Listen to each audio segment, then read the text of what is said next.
Hi, everybody. Welcome. My name is Samantha Montanero, and I am the co-founder and CEO of Toketivity. And today, welcome to our monthly edition of Our Members Are the Movement. On the first of each month, I am joined here on Instagram Live by Toketivity members who are defining the cannabis feminist movement. I found some statistics recently that hit really hard.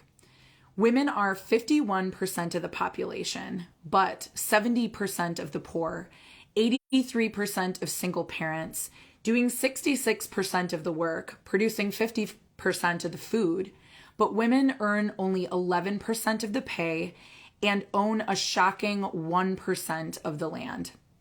The point is that we have work to do, people. We need to balance things out. And here at Toketivity, we believe that cannabis is helping do that. It is, after all, what cannabinoids do, create homeostasis. So I'm so excited for you to welcome today. Hello, everybody. I want to say hi. So glad you're here.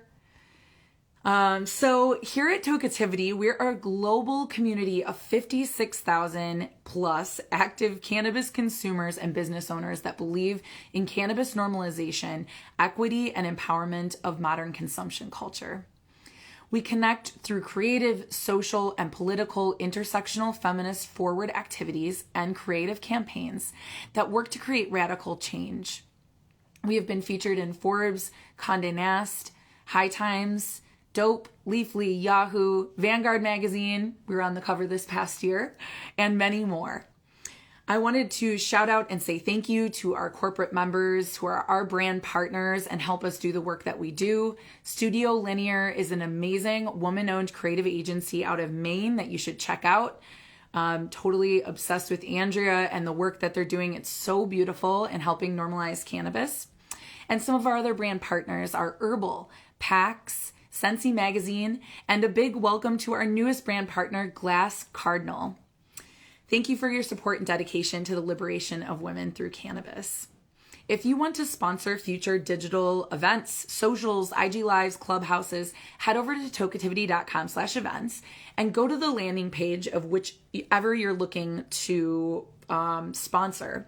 And you can go to the registration link and actually put a logo on a page or a link right there on the landing page at any time. So please get involved. If you have a brand you're looking to amplify with women in the space, Toketivity is a great way to connect. We have landing pages for our entire year of digital events accessible to the global community through June 2022. So check them out on our website. We are excitedly preparing for our first creative culinary Toketivity social, which is happening on November 17th from 2 to 4 p.m. Pacific. That's 5 to 7 p.m. Eastern. And if you don't know about our Toketivity social, it has been coined a beehive of activities by Rolling Stone and features one-on-one business speed networking, educational sessions, workshops, guest speakers, and themed community sesh rooms. You can meet and network with other cannabis-loving feminists from across the globe. You can just listen in like Clubhouse style, or you can join the live conversation via audio or via video, which is a really cool thing about Toketivity events. This ain't no Zoom call, yo. It is super interactive and really fun, and we love how it provides many ways for people to connect with whatever your comfort level is in the digital space. You can just watch too, like a show. You can RSVP for free for any of our events at toketivity.com/events or from our link in bio. So a little bit about me. For those of you who are just joining, I'm Samantha Montanero, the co-founder and CEO. I grew up in West Bend, Wisconsin, but I lived in Chicago for 10 years before moving to Portland in 2014. I am a canna mom of a 13-year-old, a recently turned 13-year-old new teenager named Carmine. I am a singer, songwriter, and guitar player for my band Mama Sam and the Jam. I'm Mama Sam. And I'm a 5+ year executive board member of a local nonprofit here in Portland committed to increasing social equity, economic opportunity, and safety in Portland's Park Rose district. It's called Historic Park Rose. I have an obsession with craft culture and houseplants, and I'm an artist at my core through and through. I have 18 plus years experience in visual communications, event planning, and business development. In 2019, I had a traumatic brain injury that changed my life, and I used cannabis and psilocybin to help heal. I have a deep passion for deconstructing patriarchal systems of our society and participating in the formation of something entirely new. Something that actually serves people, planet, and prosperity for all. This month, we're hosting, like I said, our first creative culinary social, and I'm particularly excited about this because personally, one of my favorite ways to consume cannabis is by ingesting it. I love making cannabis cocktails, and I consume low-dose edibles or tinctures on the daily, and that's been part of my brain recovery. I have a very special guest that I'm going to bring up with me today, Chef Livvie Smalls. I'm going to see, I saw you were here, Liv, so I want to find you. Yes, here we go. I'm bringing you on.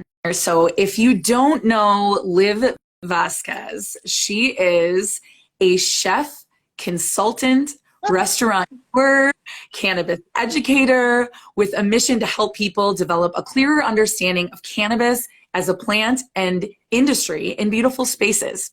Liv travels the country hosting beautiful, magical pop-up events. Oh my God, please follow her and make sure you get in on these, especially as hopefully someday we're able to be back in person together.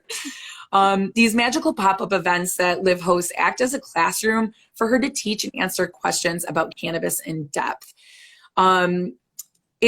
Liv, you're just amazing. Thank you so much for joining me. It's so good to see you. How are you doing? I'm good. How are you? It's good to see you too. I'm so good. I'm so good. So happy. I played a couple big shows this past weekend and kind of lost my voice. Oh my gosh. But other than that, I'm on top of the world. And I'm so glad for you to join me today because when I think of like experts in the like cannabis food space, and especially I love that you specialize in like bioavailability. This is something that like you literally taught me about years ago. And the more that I understand, the better I'm able to use cannabis for my healing and for my body and, you know, have the best experience. So thank you so much for being such a proponent of education and also like beauty and enjoyment, and you know you weave in all of the other things, and I think that's why I love you so much and why so many other people love you so much too, is because it's like it's not just some fancy dinner. It's like it's about self-healing, and it's about this revolution, which is why you're the perfect guest today to have on our Members Are the Movement. So can you tell us what you've been up to lately? Like what was your COVID pivot, you know, because you were doing a lot of in-person events. So why don't you tell our viewers today some of the things that you've been up to? Yeah, well, in the beginning of COVID, it was kind of weird because you know, I had planned on that April, like the next month after lockdown, I was supposed to be in like 5 states. So I was like, and I was having the debut of Cooked with Cannabis that month. So it was supposed to be like crazy, all out, you know, going out around the country, and it was all shut down for like a year. So I did pivot into more content creation and then personalized video, like cooking classes. So people could, I mean, my events, because there's so much that goes into them, sometimes the ticket price can be a little bit pricier because it is an experience. But this allowed me to make more like accessible and lower cost like entry points for people where they can, you know, do it from the comfort of their own home, but also bring in their roommate or their partner and like have a good meal at the end of it. So it's like you're learning, you're cooking, but then you just close the computer and you have dinner. So right. I love that. And you guys, I can't even believe I forgot to tell you this in her bio, but Liv was on Netflix's Cooked with Cannabis. I'm not going to tell you if she won or not. You should go on Netflix and see it. Yes, check it out. It's like great because it lives in perpetuity on Netflix. So Yeah. people will like have a binge session over like Christmas break or something and then be like, oh my God, I watched your episode. So it's like Yeah. really nice to see like people kind of come up in these like waves of like, oh my gosh, I saw your Netflix thing. So it's like it's cool. But I I love that have been so much. working in the industry for like 7 years, so I do have a lot of other work too. Yeah. Well, and so like so people like today, if somebody's watching and they're like, "Oh my God, that's such a good date night for like my husband and I. Could I like, I mean, I don't have a husband, but could I contact you and be like, "Hey, can you do a class for me and my date to do like a cannabis cooking class at home and you'll do it via video?" Oh my God, that's so cool. And I do them for the holidays because a lot of people last year were, you know, fighting with family, not able to travel to Yeah. family. So Yeah. I like to have things where people feel like they're still connected, and I only charge one ticket price for the whole house. So if it's like you and your roommates Amazing. or like you and your partner, Okay. it's all just one ticket. So I but love for that. some people who want to do it like an experience at home with their partner and have more like less going out, then for some people Yeah. I just order groceries straight to them and then send them the Oh, recipes, and then we do everything over video so they don't really have to do all the shopping too. So amazing. I am like so excited about the way that technology has helped us next level, like our connection to each other and accessibility. Like you were just saying, I mean, how freaking cool that you could send me the groceries I need to have like a fun date night. That is so incredible. I love that so much. So, Liv, can you tell me about what inspired you to get creative with culinary cannabis? Like, what's some of your background as to how you entered into the cannabis space? yeah, so I've been a chef for over 20 years. That's like always so weird to say out loud. But I was a chef and restaurateur, and the beginning of my career was entirely experiential dining. So that's like really my background. I worked with straight out of culinary school. I was scouted by Universal Studios to help them open almost all of the restaurants in Islands of Adventure because it was a new park, and all of the restaurants at City Walk. So Oh I my need God. to know, like, when you sit down at, after waiting 3 hours for your buzzer to go off, like, what do you need to feel like you're at Bob Marley's house or Jimmy Buffett's house? Or, what do you need to taste, smell, hear, feel, everything to have an experience? And so I think that was such a great beginning to my career because now I'm able to give people all kinds of experiences around food. And that's like so important to me. But also working in restaurants, you usually don't have insurance, Yeah. but you do have a weed guy. So in some cases, I was the weed guy. In some other cases, I was asking for the weed guy. Oh my God, I love that so much. I worked in bars and restaurants for 15 years, before moving more into graphic design and visual communications. But that was like my first job. And I love that. And you're so right. Like everybody has a weed guy or a weed gal. And that's so cool. And I actually didn't know that about your work with Universal Studios. I know you had an amazing background, but I love like something I love about cannabis is how people transfer their skills. Like what were you doing before? And then you transfer those skills into cannabis and it's legitimizing the industry. It's normalizing the industry by like someone like you who's like, yeah, that restaurant, I did that, and it's like, you should trust me when I'm talking about putting cannabis in your food too. This is not some, oops, I, ate some shitty brownie that's going to have me high until like 3 days from now. Like we're talking about a beautiful experience that's going to make you feel so good, not only in your mind and body, but also in your spirit. So I love that so much. Something very comforting. I think a lot of people get cannabinoid-induced anxiety.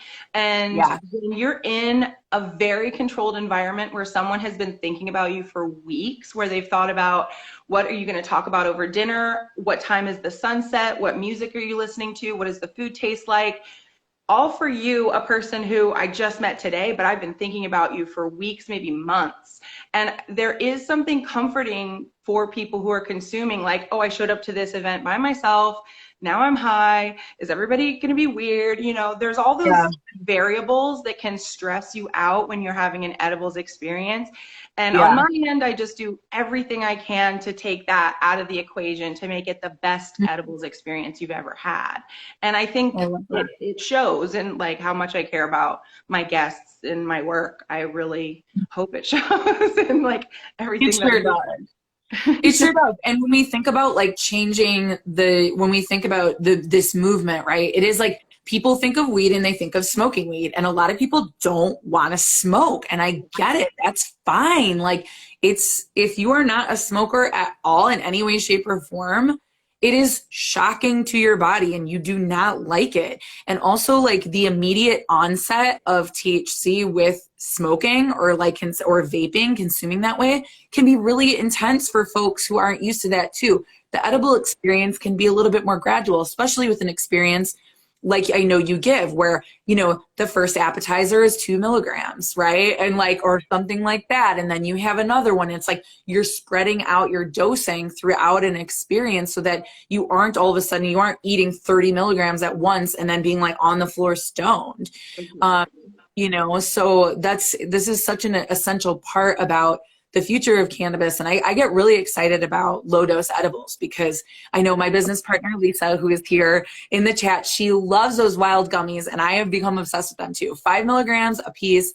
And I usually eat like 2 because I can have like a little bit of a higher dose for myself. Like 10, 15, 20 milligrams is good for me depending on what I'm doing. But, it's so cool to be like, well, what am I doing right now? Well, I'm going to have 5. I just need to take the edge off. Or like, it's the end of my day. I'd like to relax. I'm going to go for 15 and like kick back and watch a movie, you know? So give you control as the consumer to wade in to a point of comfort instead of diving into the deep end, which previously edibles hadn't really given us that experience. It was kind of like a Russian roulette of like, we don't know. It could be a rocket ship to the moon. I could feel nothing, you know? So I like, and I have to say, I talk about Wild quite a bit, even though I don't work with them. I don't know what their like ethics or employment practices are, which I usually, when I talk about a brand, I'm all about, but I can say for effect, they are effective for a few reasons. A lot of people don't know that their sister company is Wild Roots, the alcohol brand. So they use the mash, the fruit mash from making that vodka to make their gummies. Because it has the alcohol in it, it facilitates the cannabinoids more efficiently. And if you ask people in Nevada, Washington, Oregon, or California, which are all the markets they're in, they will say, people will just randomly tell me like, Wild gummies, have you had those? I'm like, yes, I've actually had them for years, and they're consistent because they are using an alcohol formula when most companies are using oil-based formula, and they have a lot of consistency in production, and it shows. I mean, truly, state to state, everybody kind of says Wild. So yeah, I understand well, I love their vodka so much. And I see one of our other members here, Becca Allen Tapp. She actually just won the Happy Kitchen art contest, which is so exciting. And she also has a blog called The Citizen Cynical Scientist. You would like love her. If you don't know her, y'all have to meet. But Becca, that's so cool that you're helping Wild with the formulation of the new gummies. That's so cool. And I didn't know that, Liv, but that actually explains something about even the flavor too, because it does seem like fresh fruit. It's like they taste so freaking good. Wild is not sponsoring Tokativity. So hey, Wild, like you probably should be. Oh my God, I love it. Okay, so I want to shift gears a little bit because the cannabis industry is brutal for women and for people of color. We know that, you know, I mean, no industry is super wonderful for women or people of color in general. This is part of like the patriarchal systems that we're actively deconstructing right now. So I know you've experienced some pretty intense hardships in the cannabis space that have brought you to this place now. And I wanted to see if you could just share some of your story and like maybe some tidbits for folks who are watching who are maybe newly entering the space or things like that. I'd love for you to share some of your experience. For sure. I love especially talking about kind of like the pros and cons and of coming into this space, but initially, like, I'm an indigenous woman who wanted to have a closer connection in plant medicine, and there was always a barrier of legality. So once I heard that it was starting to get decriminalized in Oregon, I started working in a medical shop, and I didn't have my medical card, so it was like literally I'd be working in a dispensary all day, and then on the weekend I would have to go like sit at home and wait on my dealer because I couldn't buy in the shop I worked in. But then when we legalized, it was kind of like a big turn. Of course, there was more volume to the dispensary, and the dispensary I worked at, I was the staff educator because I took onto this knowledge really quickly.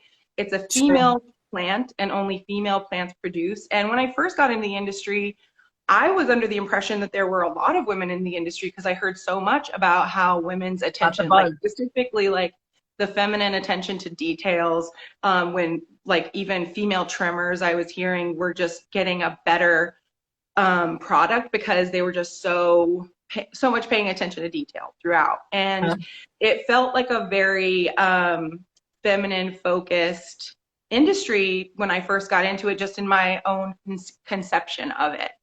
So I was working in a shop that was actually more geared towards women as well, which is why it was kind of surprising when I started to experience discrimination because of my disability. When it's like, when we work in cannabis, even if you work on the recreational side, I say this over and over again, but you're still making money off of people with disabilities. So you need to accommodate people with disabilities. It doesn't matter if they have a medical card or not. You should be paying attention to their disabilities. So for me to get discriminated against, and then I started experiencing harassment and sexual harassment, and then assault that really was a product of a couple of things. We weren't getting enough samples because the sampling laws in Oregon are very weird, and you can only give a very small sample to like a shop. So people were having to go to a private residence because that's the law. You don't have consumption lounges. So we would have to go to somebody's sketchy car or apartment to all share a joint or a new strain. So we have an idea of it, so we can sell thousands of dollars of it, you know, like going back to work. So there definitely are issues that I started to see when I was working in the industry beyond kind of this like harassment and different issues that were coming up. But once I started seeing that customers who were coming in were getting harassed and having issues, that's when everything kind of changed for me. I literally had a Me Too moment with my other female coworkers and some people who came in to shop in our shop. And I realized that in these shops, people are comfortable. They're coming in, they're talking to you about their issues, their personal life, and we need to do everything we can to keep them safe and feeling comfortable. And that just wasn't possible to do at MindRight. That just wasn't going to happen. So I was a very not litigious person, but it became very clear that I just needed to leave there and take this to court. So I went to my boss, who was a woman of color, and I said, I've been assaulted, I've been harassed, and there's like record of the harassment in the shop. And she pretty much just was like, well, what are you gonna do? You know, she really was not helpful. Then she demoted me, which is whistleblower retaliation.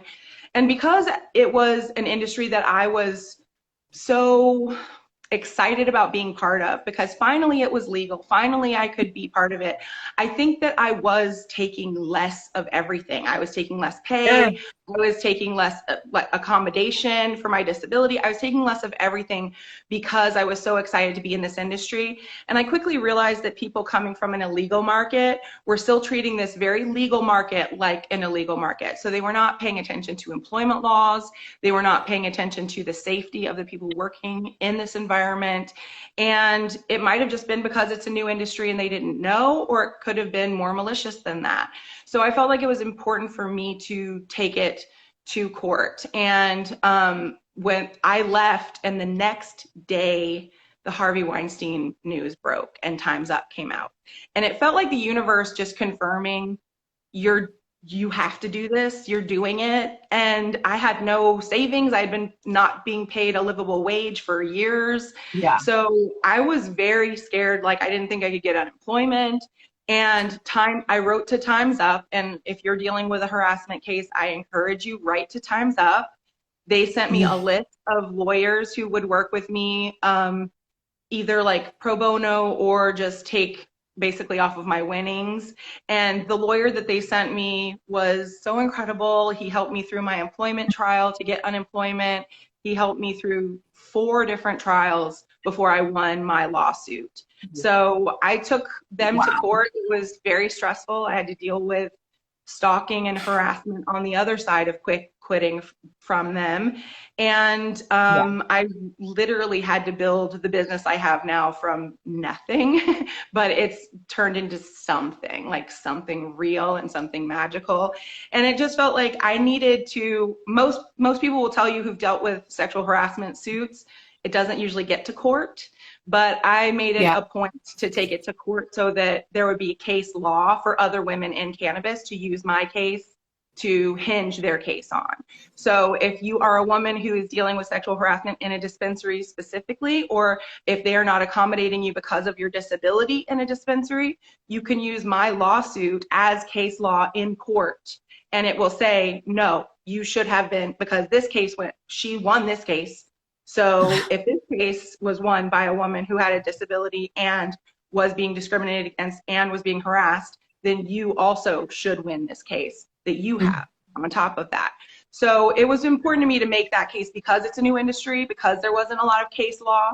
I learned a lot of things, like a dispensary can't claim bankruptcy. So that would have made any like settlements very different, because people were thinking like, oh, well, they're a weed company, they're probably just going to fold and, you know, claim bankruptcy before they can even pay you out, which a lot of businesses do. Cannabis businesses cannot do that. So don't let it hinder you from getting a better settlement or taking that dispensary to court. So, or that cannabis company to court. So learning all of that was important to me because I needed to see kind of the checks and balances of this industry and how do we keep people safe in a new industry that's still figuring out the laws, and the laws are so different in every state. But you know what's the same in every state? Employment laws, pretty much the same. So employment laws are where we really need to make sure that we're covered, we have safety. And I think if we do have consumption lounges, I probably wouldn't have been assaulted, to be honest. So I do fight pretty hard for consumption spaces, and that's why I started making safe consumption spaces all over the country with my events. So I want people to come to those events and know that you are protected, that you are safe, that we are looking out for you. And that's not something that I can say I got so much when I was learning and consuming in the beginning, but I want that for more women going forward.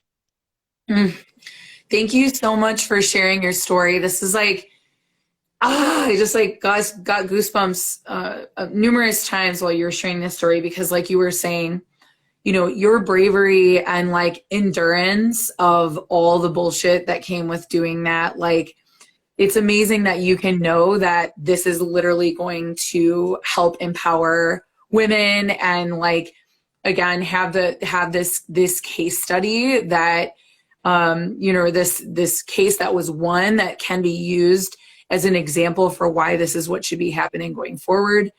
You know, this patriarchal system is so messed up. The fact that you even need that, right? That you have to endure everything that comes with going through a lawsuit to even have proof of something in law. It's just, it's interesting. And it was very disappointing to know that, like, just because a business was owned by a woman of color doesn't mean they're ethical. And that's why I look so much into the ethics and brands that I promote, companies I work with, because I've seen, unfortunately, that it doesn't buy weed from women. Every time I see that tote bag, buy weed from women, I want to like put the little arrow thing and be like, ethical women, like buy weed from ethical women who are taking care of other women and not slamming the door behind them because they got into this industry. Thank you. Thank you for saying that. That's like really important to call out. You know, I know you know this, but like at Tokativity, we're so passionate about feminine empowerment. And because it's like, we have seen that like guise of empowerment be used to literally bring women down, and how the patriarchy is kind of like put us against each other, because it's like, if you're the one woman that has an opportunity, it's like the crabs in a bucket thing. It's like, if one woman gets too far up there, the other ones are going to bring her down, because she can't be the one. She can't be the one that does it. I deserve that. Right. And it's like, no, like we need as many up there as we can get. Like we should be like organizing how to stack up on each other and like get over the edge, right? Like we're never going to get ahead if we don't stop tearing each other down. We have to find clear communication, nonviolent communication. We don't have to love everything that everybody's doing, but we sure as hell should not be spending our time ripping each other down. Exactly. And the one big benefit of this industry is there's not just one seat at the table's still being built. You can put your jacket down and be like, my friend's about to sit here. like the table is still being built. So we don't have just one seat. And like you said before, you can translate pretty much any job that you're passionate about or anything you're passionate about into the cannabis industry in some way, shape, or form. But you really need to know that there are different laws, there are different rules. Even with promoting things on social media, it's very different for us. But we do have each other to promote each other. I mean, it is about community. You have to have a community. You can't do this by yourself. And places like Tokativity and other people who are building community, that is important, because I'm a chef.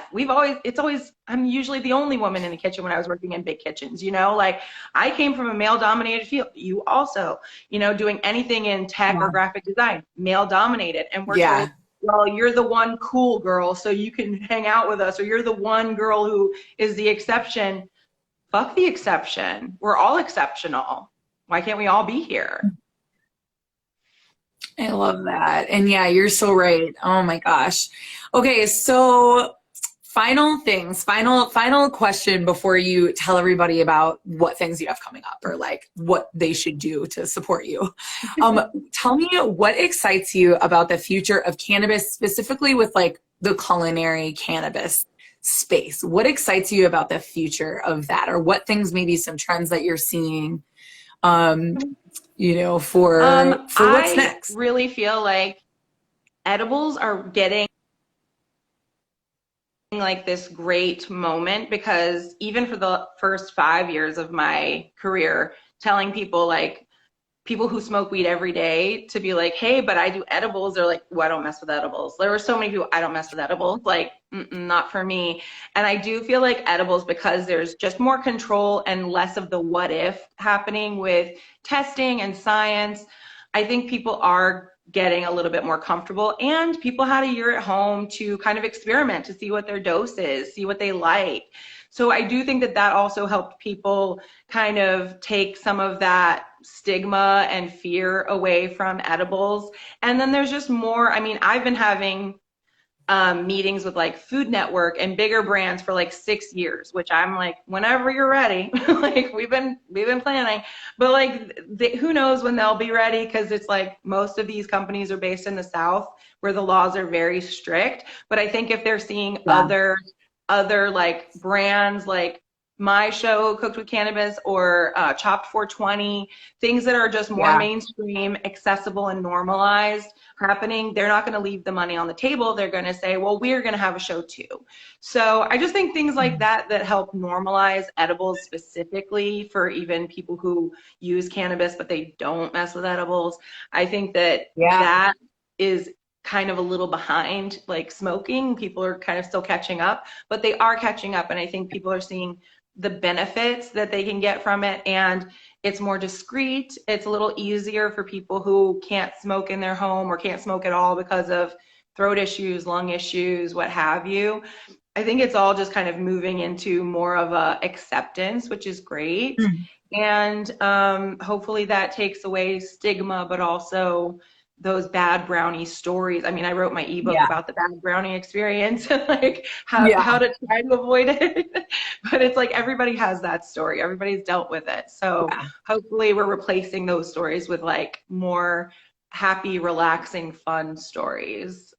Yeah, hell yeah. That excites me as well. And like, you know, something that really changed my life with regulated cannabis is that that consistent experience. That's what's the game changers. Again, it's not rolling the dice. It's like I know exactly what I'm getting and I love this so much because or like even just with tinctures, like just being able to get that predictable experience has really changed the way I'm using cannabis in my life. And I hear that all the time for people, so that really excites me too. Well, we cannot wait to have you as our guest at the Creative Culinary event. Everybody get registered immediately and make sure you follow Livvie Smalls right now. I believe you can click, I'm not sure if it's at the top or the bottom, but you can click and make sure you're following her. And why don't you tell us about, like, is there anything coming up or is there anything you want to promote or let the audience know about? Yes, so the holidays are coming up, so I do my holiday cook with me kind of dinners where we do them virtually. It's a cooking class. And those are going to be Thanksgiving week and then Christmas. I do Christmas and New Year's. So that if you are at home, if you are immunocompromised, if you are just stuck at home because you don't want to go out, you still have something really fun to do. You can invite a friend over and like make an evening of it. And those are available through my Patreon starting at the $35, and you can do those just for the month, or if you can keep signed on as a patron.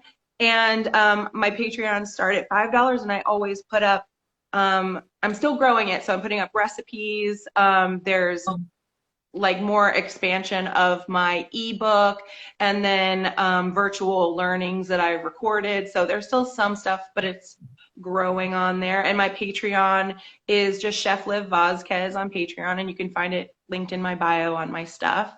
And then I am booking small caterings in Oregon and Washington for 2022 now. So Awesome. yeah. That is so exciting. Thank you so much for joining us today. I can't wait to see you at the event on November 17th, 2 to 4 p.m. Pacific. Make sure you join us. It's free to join, and we always have like the best time, and I can't wait to see what you share with our guests at that event. So thank you so much, and I look forward to seeing you soon. Thank you to everybody who joined us today on the IG Live.